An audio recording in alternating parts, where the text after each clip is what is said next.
to today's install of SeritiTALKS Early Childhood Development.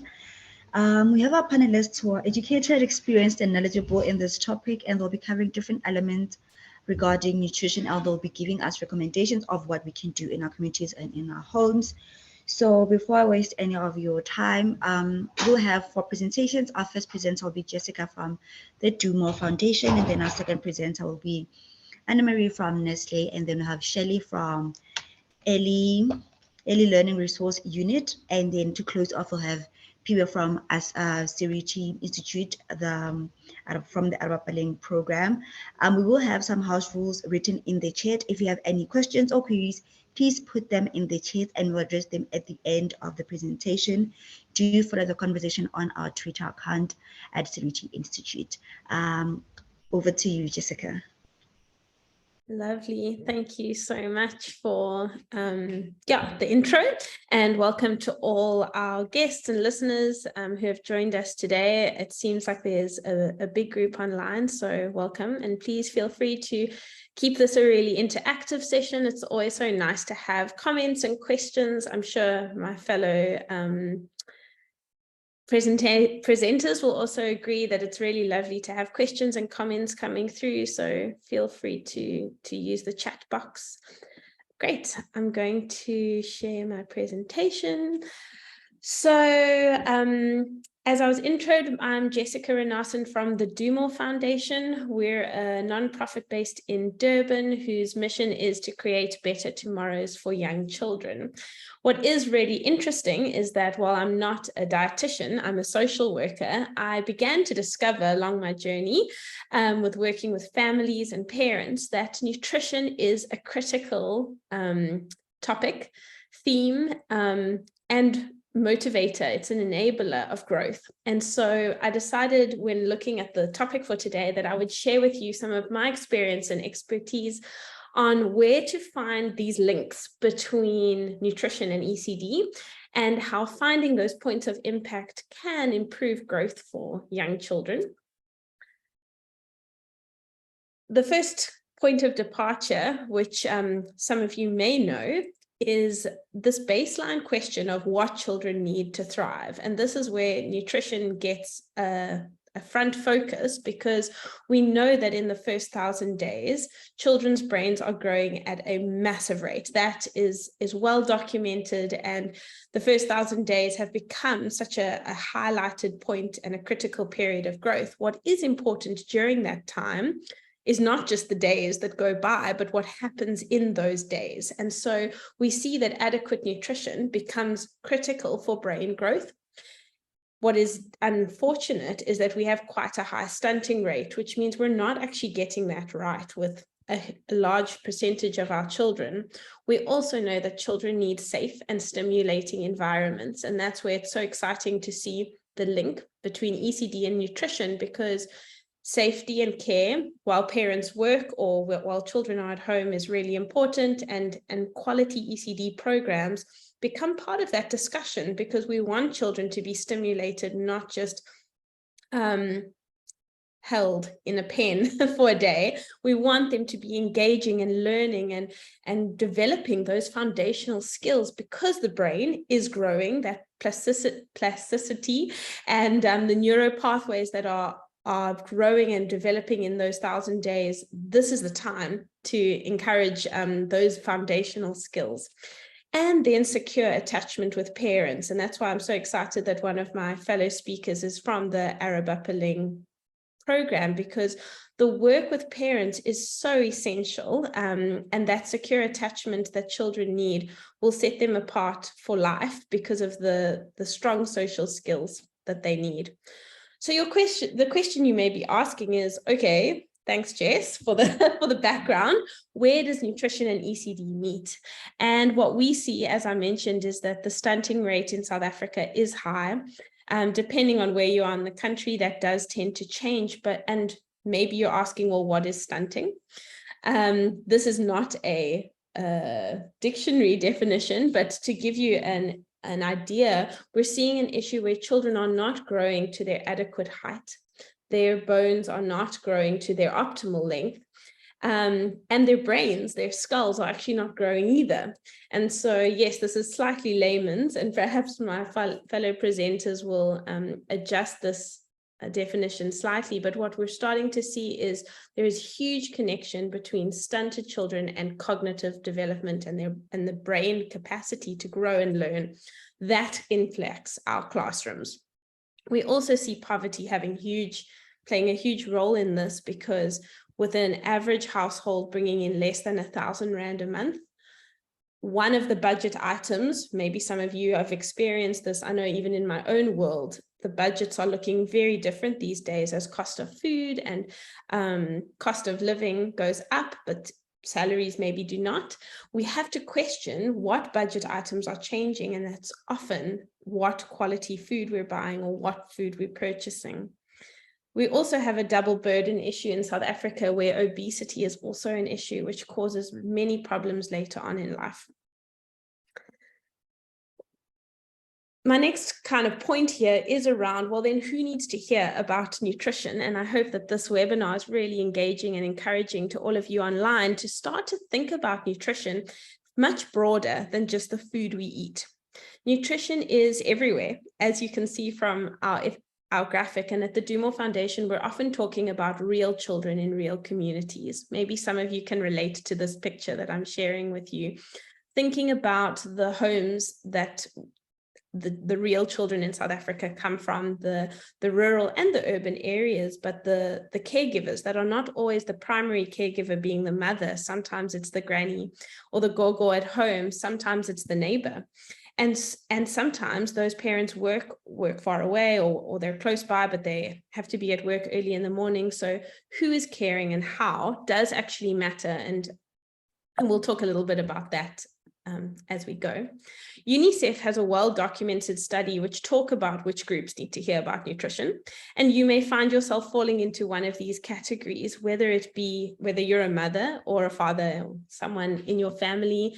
The businesses of today actually do need to hear about nutrition to support mothers and parents, grandmothers and grandfathers, nonprofits. And I think that's where, again, Seriti is doing an amazing job of connecting and partnering with other nonprofits in the sector to further these discussions around nutrition. This webinar is an example of that.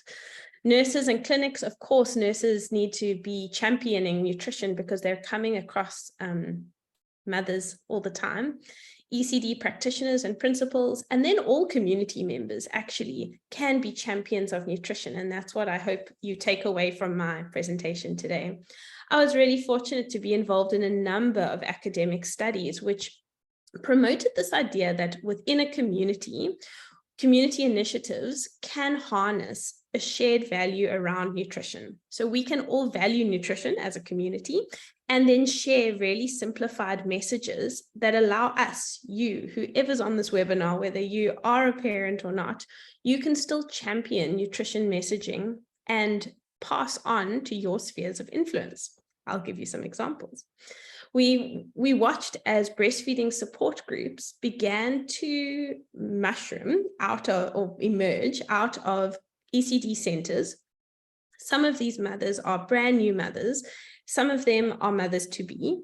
And what was so beautiful about this initiative through this project with UNICEF was watching how everyday community members could take public health messages and share them with each other and encourage each other to take nutrition and nutrition kind of the nutrition messages we think that are only for nurses, but they could become part of their own dialogue and conversation.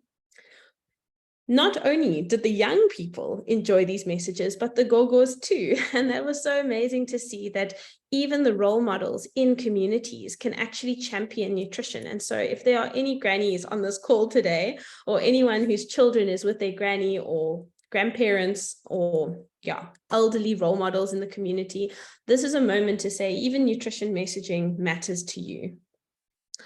So you may be asking the next question, well, how do I impact nutrition? Is that something that I can have a role in? Can I join this conversation? And the answer is yes, because nutrition begins way before birth. Of course, the first 1,000 days are critical, but maternal health is really important for the pregnant moms. And so if you have a pregnant mom in your world, or if you're dealing with pregnant mothers, we need to promote the idea that public health services are available for them, and regular clinic visits essential. And then that experience and relationship with the local clinic is so important. We have to keep children accessing these services. So from breastfeeding all the way through growth monitoring to vaccinations and immunizations, to start to see the value that these elements have to nutrition, because it all links to child growth. I'm sure you were probably waiting for me to talk about food, and I guess I will get there. When it comes to early childhood development, what we are serving does matter. And I think that was one of the themes of today. So you may have joined this webinar because you are asking yourself, what do I feed my child? And that's what came up in so many of our parent programs, is parents wanting to know, what do I feed my child? In the ECD centers, we often have to ask the question, is there a menu? And Department of Health have a suggested menu. And there are a number of Department of Health examples of nutritious menus. But even in our homes, are we planning our meals, and are we considering diversity, meaning lots of different foods? Are we eating different colors? Are we eating different vegetables and fruit? And not the same food every day, so that we're starting to get different values from the different food we eat. In our parent groups, I always get asked the question about protein, and the ability to have affordable protein ideas, where it doesn't always have to be meat protein that we're adding to our meals, but we can also think about lentils and chickpeas and beans that are also high in protein and are not as expensive as maybe having chicken every day, which is not attainable for most of the people in our country if they're not earning, because of the poverty cycle or whatever the case may be. To be fair, there's also loads of research showing how plant-based protein is actually really good for you. So that's something you could add to your menu planning. We also always want to limit salt and oil and sugar. And of course, there are opportunities for celebrating. This doesn't mean you can't celebrate and have cake at your birthday, but it does mean that we want to teach our children to not add salt or sugar if possible. Again, Department of Health have done some, and many collaborations have done some amazing work on portion sizes and looking at the whole plate. And I can put some links in the chat. If you are looking for some of these posters or educational material on how to feed right from the start, there's loads of wonderful resources. We, in our parent programs, also talk about, protective foods, energy-giving foods, building foods like protein. And it's been wonderful to see the outcomes of those. What parents often say to me is, well, then what do we put in our lunch boxes? And I thought it would be valuable to bring this in, also just watching my time here. When it comes to ECD centers or the preschools or the schools that your children go to, ask the parents and the practitioners there, do we have a lunchbox policy? What are your recommendations for healthy food? And again, to the protein ideas, we can think about healthy snack ideas like yogurt or popcorn for older children, peanut butter sandwiches, fruit sticks, all of these really interesting and fun sweet ideas that aren't necessarily sweets or chips. So we want to avoid that if possible. What we also see in the ECD world is that we can have fun with nutrition. And it's been so exciting to see how children have just embraced the fun. And we can talk to children, whether it's in our homes or in classrooms, around healthy eating, what's healthy and unhealthy. We can talk about colors and size and where the foods come from. We could use our meal times for singing and story time. And this has been a real eye-opener for us as we've journeyed to see how excited children are to learn about nutrition. wash, believe it or not, water, sanitation and hygiene is also critical for nutrition. And you may ask yourself, what does water have to do with nutrition? But we need to stay hydrated. And as adults, when you get thirsty, you'll think, okay, I need something to drink. This is something we can role model to our children, and drinking clean water is really, really important. Sanitation and washing our hands, also really important for avoiding germs and illnesses. And a side note here is it was incredible to see what COVID did for the hand washing cause, because all of a sudden hand washing became like a far bigger habit than it ever was. The kitchen is another wonderful place to encourage children to get involved, but also for us as parents to role model healthy kitchen hygiene, storage, safe storage. And again, there are some wonderful resources that are department endorsed. I'll share some links after my session. What we see in the ECD centers often is expired food donations, or donations that are not like child friendly. So that's always something to think about when receiving a donation or giving a donation, to consider the nutritional value of that item. And kitchen cooks or kitchen aides, that workforce in the ECD sector is a real target market for support. And it's something that's often neglected, is to consider what skills and training have those cooks had, so that they can also prepare healthy meals for your children. The Road to Health book, and perhaps some of my fellow presenters may touch on this, but the Road to Health book is a really significant tool that can help parents. This book is not just for nurses or doctors. This book is for parents to really feel empowered to understand the growth of their child. And I don't have time in my session to go into the importance of these things, but the vitamin A, the deworming, the vaccinations, and significantly the growth monitoring are all tracked in this book. And so if you are a parent, I hope this is your reminder to go and look in your Road to Health book to see, is your child up to date, and is there an opportunity to access health services? What we've done at the Do More Foundation is use graphics, which I've shared some with you on this presentation, to talk about public health messages in a fun, relatable, and engaging way. These are some of our facilitators who have been using dialogue to talk about simple nutrition messages. They aren't dietitians, but they are trained facilitators to have these discussions. And I hope what my talk begins to ignite in you is a curiosity about how you could champion a nutrition conversation, whether it's in a taxi or at your work or at your dinner table tonight. You too can use simple messages to further what nutrition could mean for your community. We've had a few focus groups that the feedback has just been wonderful to hear about the importance of gardens, the ability to communicate with parents and children around ECD and nutrition. We've had parents share that they're now spending more time with their children, but they're also more conscious of the kind of food that children need. Healthier snacks in lunch boxes. I want to throw a party when I hear things like that. Where fruit is coming in the lunchbox to school. I love this opportunity for parents to be treated with respect, and that the sessions, these conversations that they had were playful and fun. Yeah, really exciting. And this to kind of come in for a landing is an opportunity for me to share how the Do More Foundation and Seriti have begun to have training sessions using these simple conversation starters and simple key messages.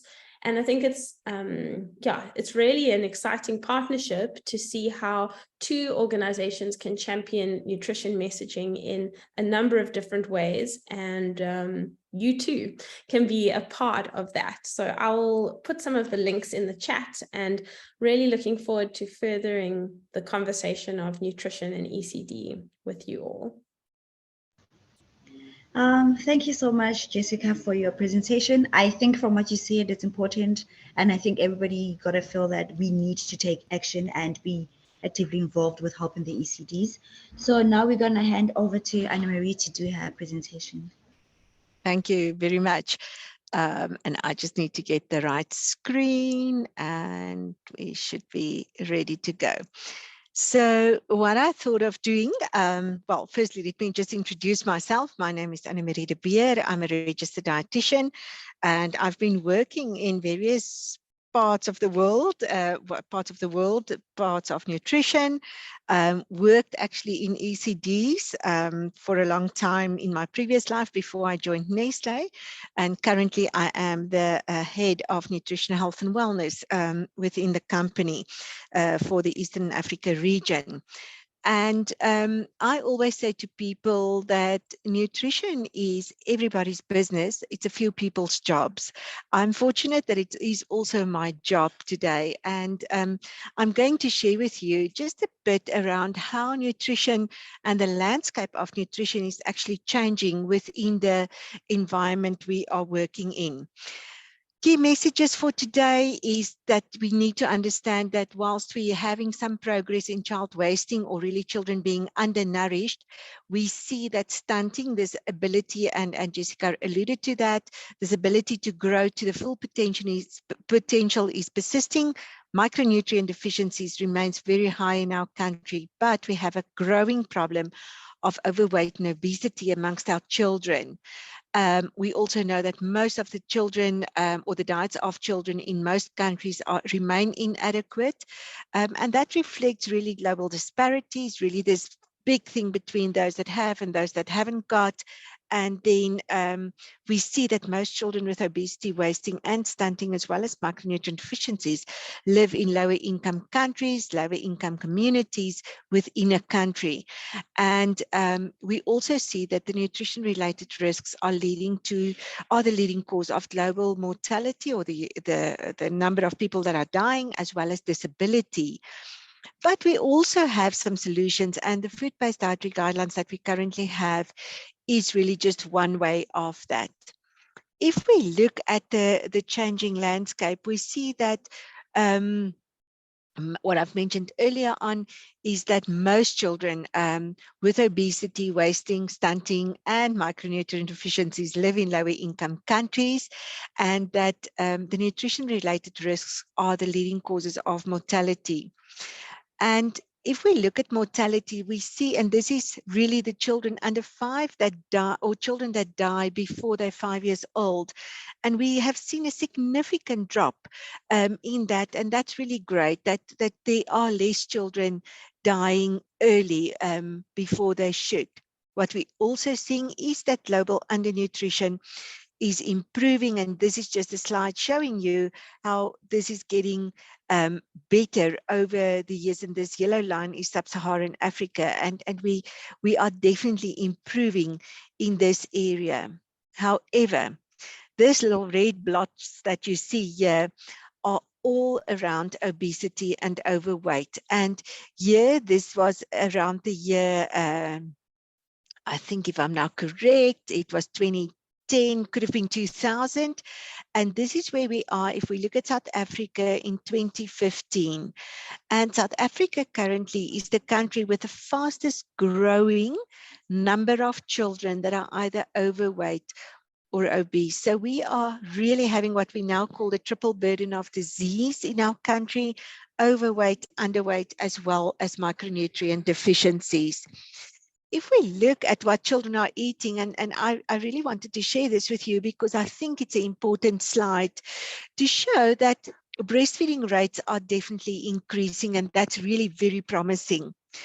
But what we see is this minimum acceptable diet of which WHO has put together to say this is what our children should be eating. Although it's improving, it is very, very little. And one of the big things that we're seeing is that there are more children who are not consuming enough fruits and vegetables every day, and they should be consuming at least 5 portions. Now, if kids are with the ECD most of the day, we must understand that most of that fruit and vegetable consumption should come from the ECD or where they are. Another problem that we see is sugar sweetened beverages that are increasing quite significantly. And very importantly, that milk consumption is decreasing. So what we're seeing is an increase in sugar intake and a decrease in something like milk consumption. So that is really a big problem.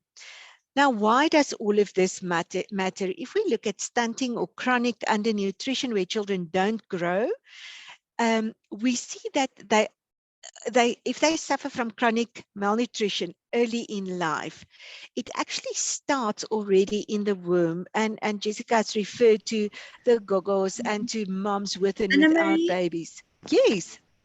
we cannot see your presentation. You cannot see it.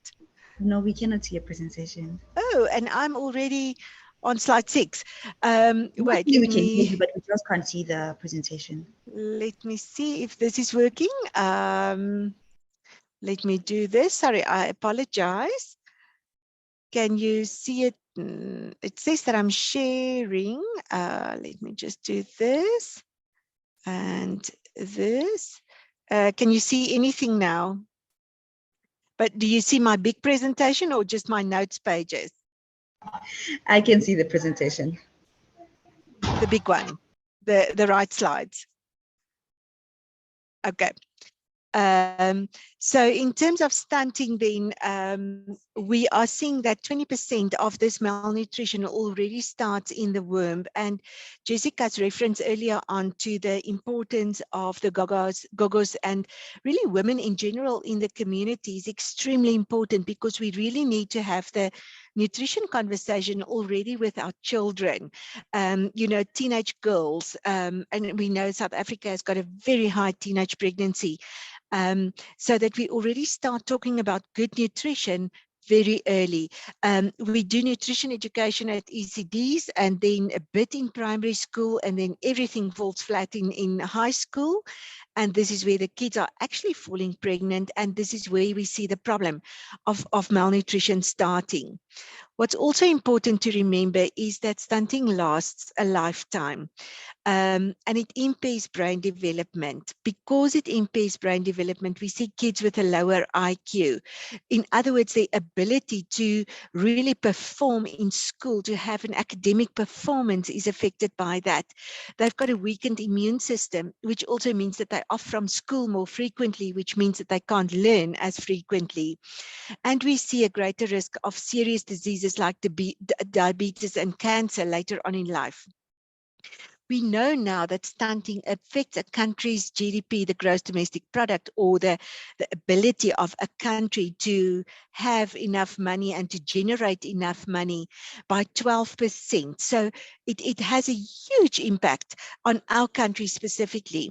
And because it's almost always irreversible, it can be prevented by improving the nutrition for women and children in the first 1,000 days. So that very time that the mom falls pregnant up to the child's second birthday is extremely important in terms of nutrition. If we look at overweight, and this is something that we haven't thought about or we don't talk about too often, but why is overweight also not good? Because 44% of diabetes, 23% of heart disease, and up to 40% of certain cancers can be attributable to overweight and obesity. The problem that we have is overweight children becomes overweight adults or obese adults, and they then in return have overweight or obese children. So we are just perpetuating this problem of overweight.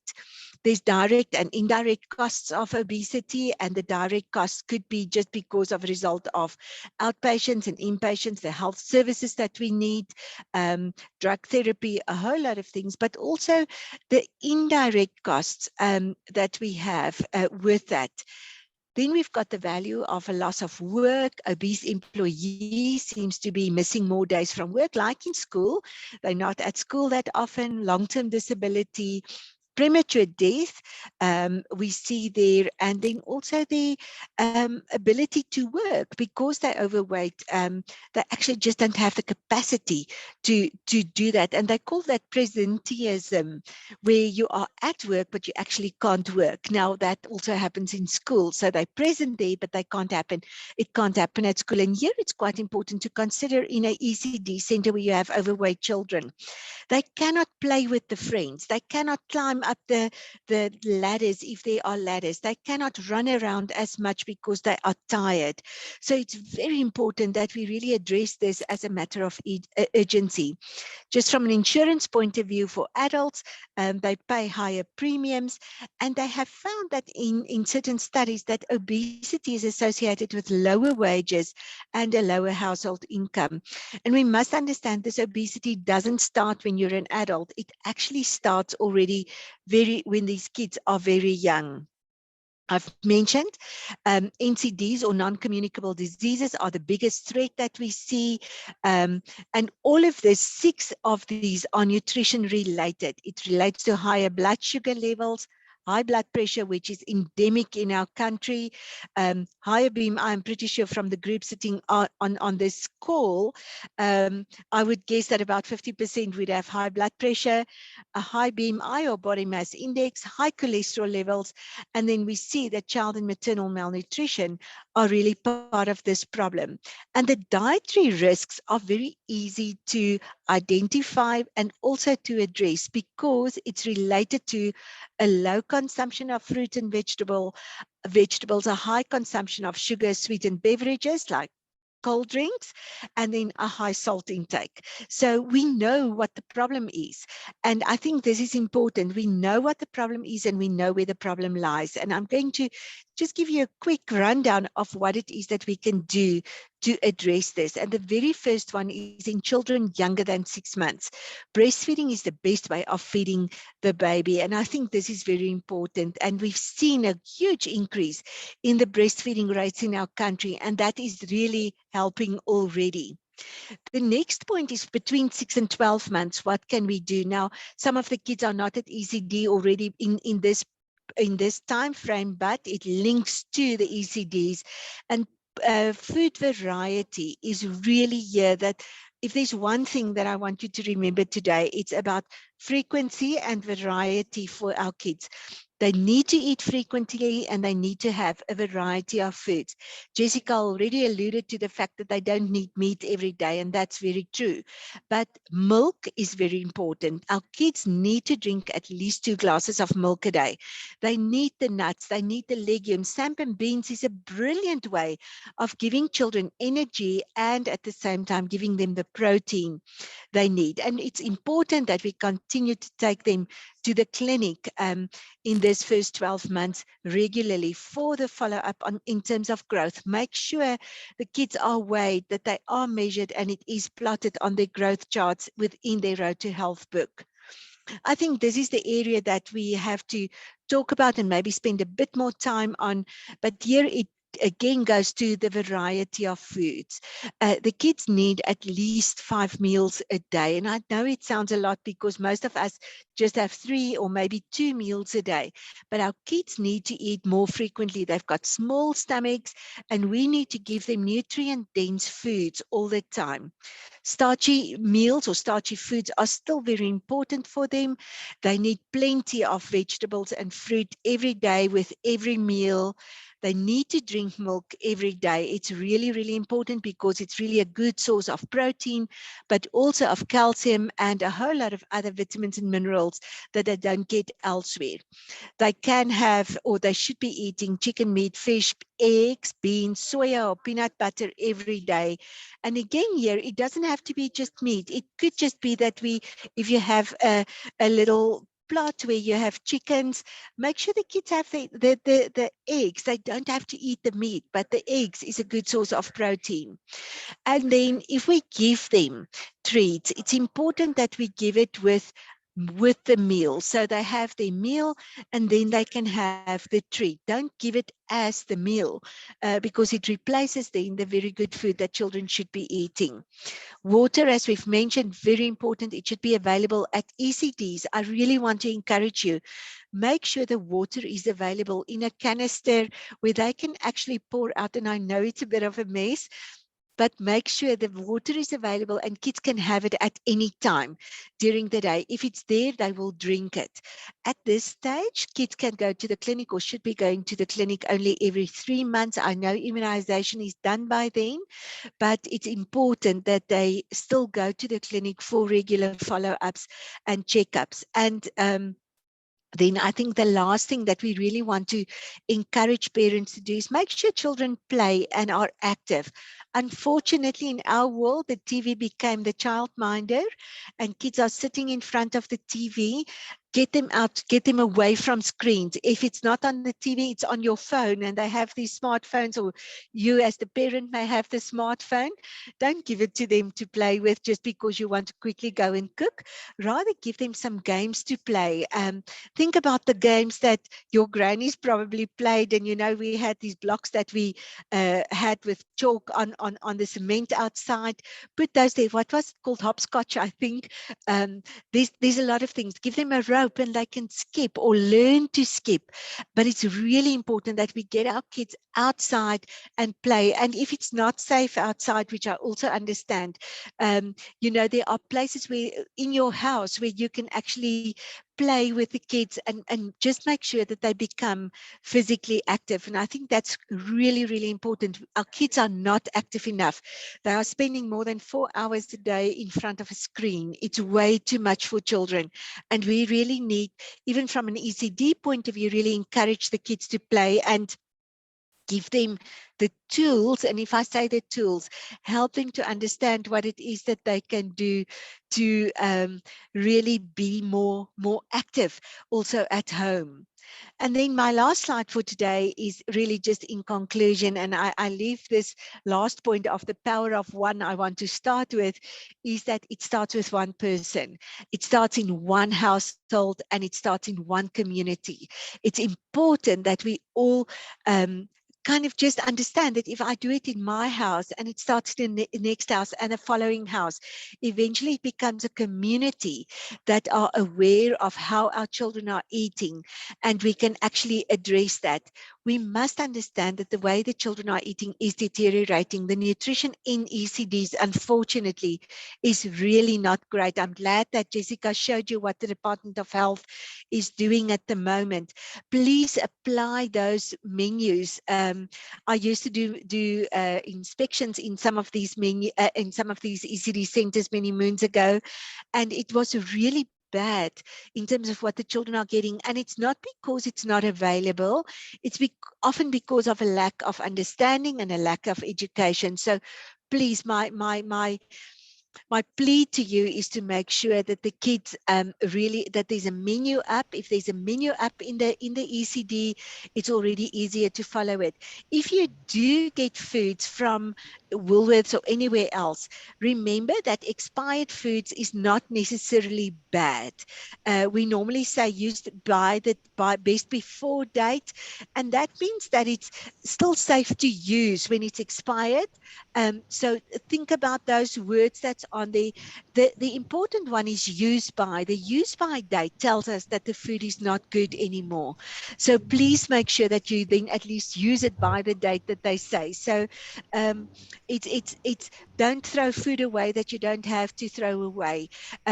Food waste in South Africa is a big problem. A third of the food that's still good is being thrown away.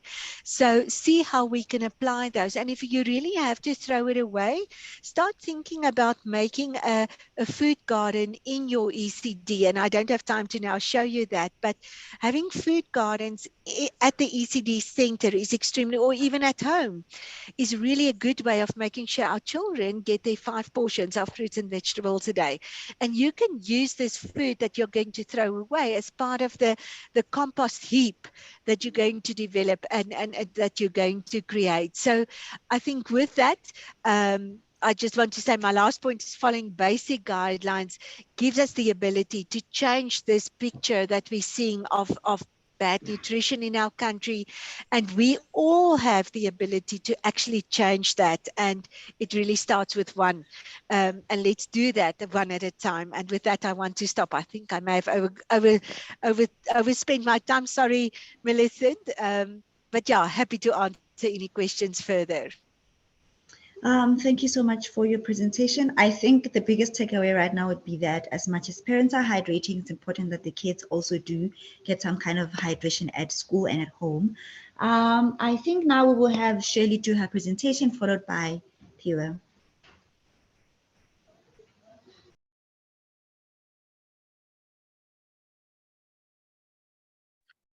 Sorry, Millicent, you got cut. I didn't get that.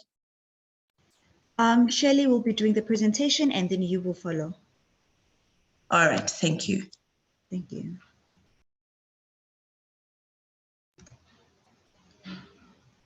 Just send the links to host them panelists.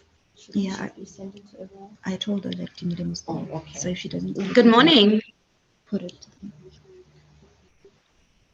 Good morning. Can you hear me? Yes, we can hear you. Yes, we Okay. can hear you. I just want to confirm with you. Do you have my slide or my presentation? Yes, I do have your presentation. Okay. Can you put it up or do you want me to put it up from my side? Please put it up on your side. Okay, I'm just going to try and get it. Please bear with me. I'm having a bit of a problem here.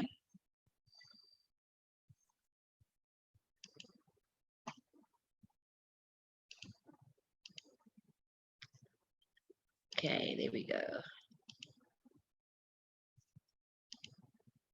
Okay, so can you hear me?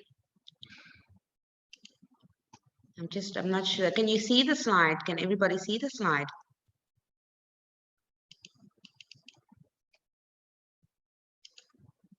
I'm not sure what's going on.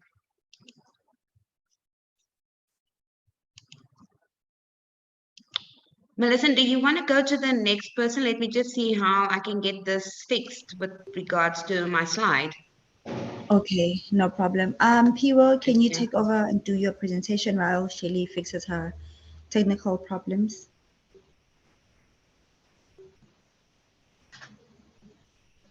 All right, thank you, Millicent. I'll also share my presentation shortly.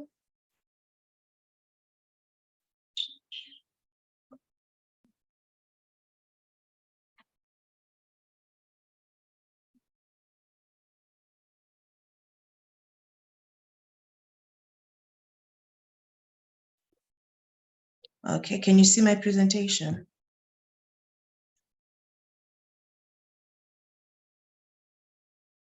All right, afternoon, everyone. As introduced, I'm Piwe from Seriti, and I will be taking you through one of Seriti's program, Aribapa Link, and explain to you how it actually links with today's topic. Aribapa Link is an early childhood development program that seeks to capacitate parents and caregivers of young children in the disadvantaged communities with content, skills, and resources that will ensure that they understand and respond to the critical role they play in the early childhood development space. We aim at fostering a holistic approach to child development influenced by the South African National Integrated ECD policy.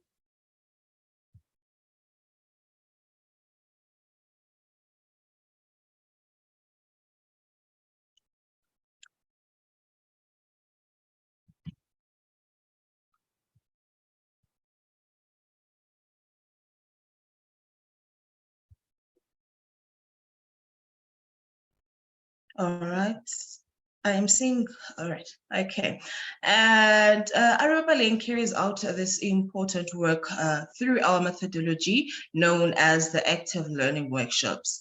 These are the workshops that we run in communities where we interact with parents of young children, and we discuss just basic knowledge around ECD. We cover topics such as what ECD is, why it's important, and what role should they be playing as parents and caregivers. So in our content, we emphasize the first 1,000 days, which Anna Mary has already presented on earlier. And we also put emphasis on the areas of development of a child and the activities each parent should do with their children to promote early learning and stimulation and development of these areas. We also cover nutrition as well as psychosocial support for both the child and the caregiver. Piwe, we do not see Hello. your presentation. Can you share your screen with us? Okay. Thank you. Oh, all right. So these workshops, they run for 4 days, half day in all the communities that we work in. And in addition to the workshops, we also share our content through our activities such as home-based ECD. This is where now we go to the household and try to engage with parents that are not able to make it in these workshops. We share the same content, the importance of stimulation, of early stimulation for their children. We show them and teach them activities that promote learning and also cover nutrition and the first 1,000 days of a child's life. We also run awareness campaigns in communities, and we also support ECD centers in trying to bring in the parental aspect to it, because we understand that the ECD practitioners always encounter challenges with trying to involve parents in their child's learning. This work is done by our caregiver networkers. So these are more of the community champions that share the content through the activities that I've just mentioned now. So the caregiver networkers are actually people that would have went through our active learning workshops, and in addition went through an intensive training to actually carry out these activities. So in addition to the trainings that we provide them with, we also collaborate with our partners that are in the ECD space to actually make sure that they have additional information to provide to parents and caregivers. So those trainings include content such as making their own toys using the recyclable material, how to start up reading circles or reading clubs, and so on. Some of our caregiver networkers graduate to be nutrition ambassadors, and they are specifically responsible to promote nutrition to our caregivers and parents of young children. And we provide training collaborating with our partner Dumo Foundation to cover child health and nutrition. And we also collaborate with our in-house program called Work and Grow. This team now covers the agricultural aspect of it. They teach them and train them on how to start up their community and backyard gardens in order for them to have nutritious food.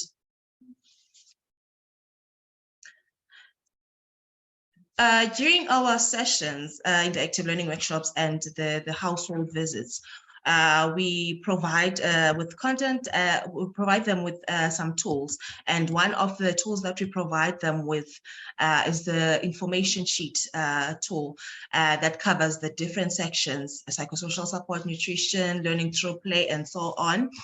And one section covers nutrition. And in the nutrition section, we cover the basic information around nutrition, the importance of nutrition, the nutrients and type of foods that children and the family as a whole need to take in to make sure that their nutrition is well balanced.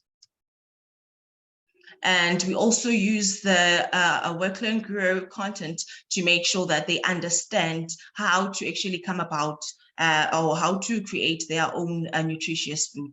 And this topic covers how to grow their own food gardens, as well as how to prepare nutritious food, because we understand that you can have all the nutritious food in the world, but then if you do not know how to prepare, or you don't prepare the food correctly, then you are still losing it defeats the whole purpose of promoting nutrition. Well, when we interact with our parents, our participants, we always emphasize the importance of the first 1,000 days. We emphasize the fact that during this stage of development, children are highly influenced by their environment and the people who surround them. This is the time that much brain development occurs, which is positively affected by the sensory stimulation, which is why we make them do the activities during the workshops or during the household visit. We make the parents and the caregivers do the activities that they're expected to do with their children, with a better understanding of the reason or the motive behind those activities. A whole host of factors needs to be present to ensure children develop optimally good nutrition and stable and nurturing relationship with adults who care for them, amongst others. So that's one of the things that we emphasize during the interaction that we have with the parents and caregivers. We put these 3 points or elements as the top priority when focusing on nutrition. We emphasize that with good nutrition, their children are able to develop cognitively. And we all understand that cognitive development encompasses problem-solving skills, memory, which they need for as they get older, and some memory and problem-solving skills to maintain concentration and so forth, as well as physical development and immune system. So to put it in simpler forms, this is what we discuss and put up there for parents to actually understand the concept better.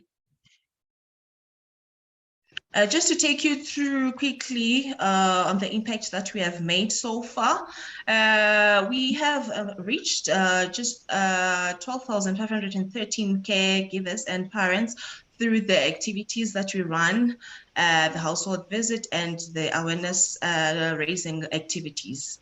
Through ECD support and ECD initiative support, we have managed to reach over 500 ECDs, and indirectly, over 77,000 children have benefited in our program, and we have activated just over 3,000 caregiver networkers nationally, except we work in all provinces except for Northern Cape and Western Cape. So yeah, we work in collaboration with partners, and in total we have 26 local implementing partners who are located in different provinces, and we have 9 enabling partners that we partner with in actually capacitating our caregiver networkers, like such as Dumo Foundation and others. And yeah, so we've got quite an impressive number of youth who become part of our program, and as expected, we have higher number of women as compared to males. Thank you so much. That brings me to the end of my presentation. Thank you so much. Thank you so much, Piwa, for the time. We are running out of time. We literally have 5 minutes left, but I'm going to spare that 5 minutes for Shirley to quickly go through her presentation. And if you guys have questions, please leave them in the Q&A or in the chat, and then we can respond to the questions either on social media or when we do share the presentations on our website. Shirley, you'll be closing our webinar for today. Thank you so much, guys, for joining us. Over to Shirley. Thank you so much. Hopefully this glitch is gone. I'm not sure. There we go. Just trying to find that. Can you see it?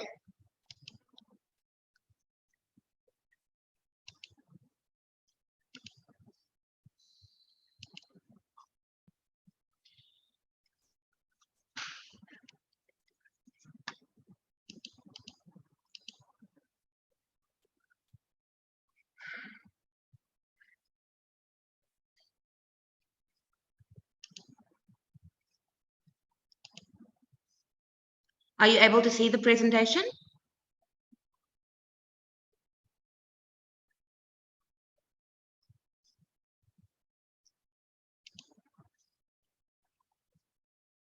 Can you see the presentation?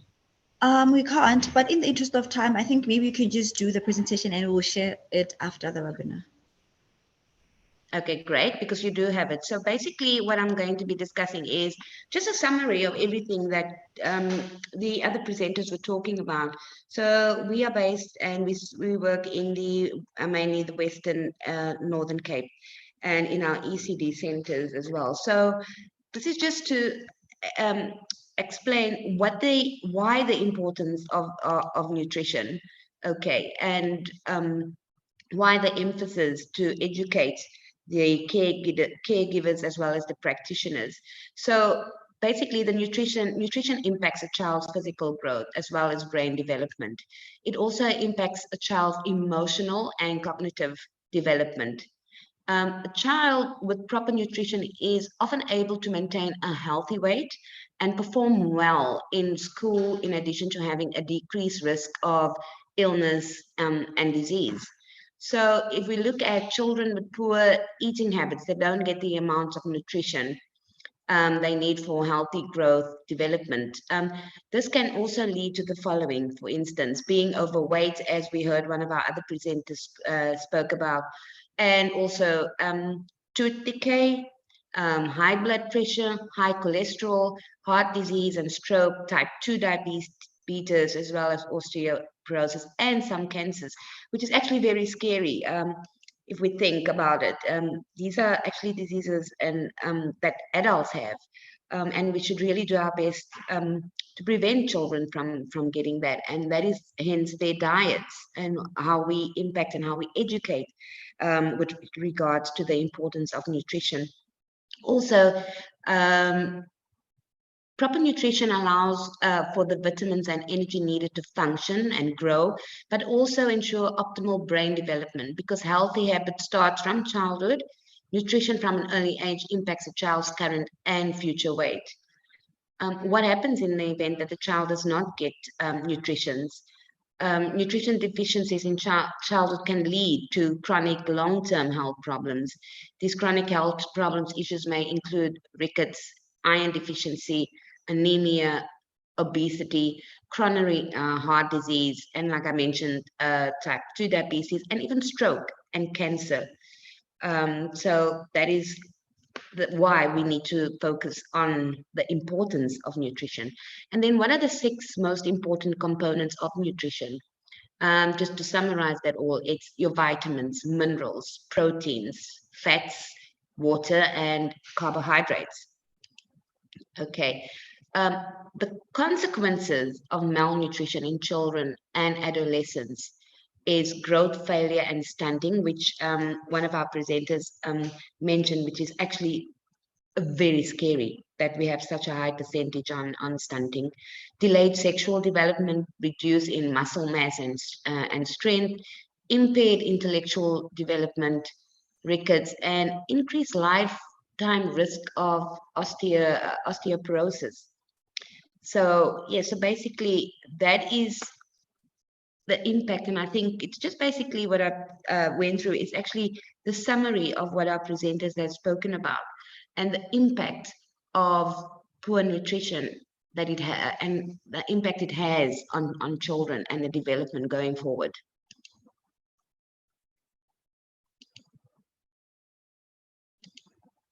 Okay, and that's all from me.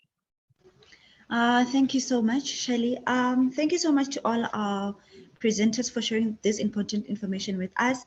Like we mentioned, the presentations will be available on our website, and I hope you guys took away something. Personally, I did not know that there's something called stunting, but now I know, and I'll do my research, and I hope everyone else champions for good nutrition in early childhood development and not limited only to the school, but also take responsibility as a parent or a caregiver. Thank you so much, guys, for tuning in, and we'll see each other on the next webinar.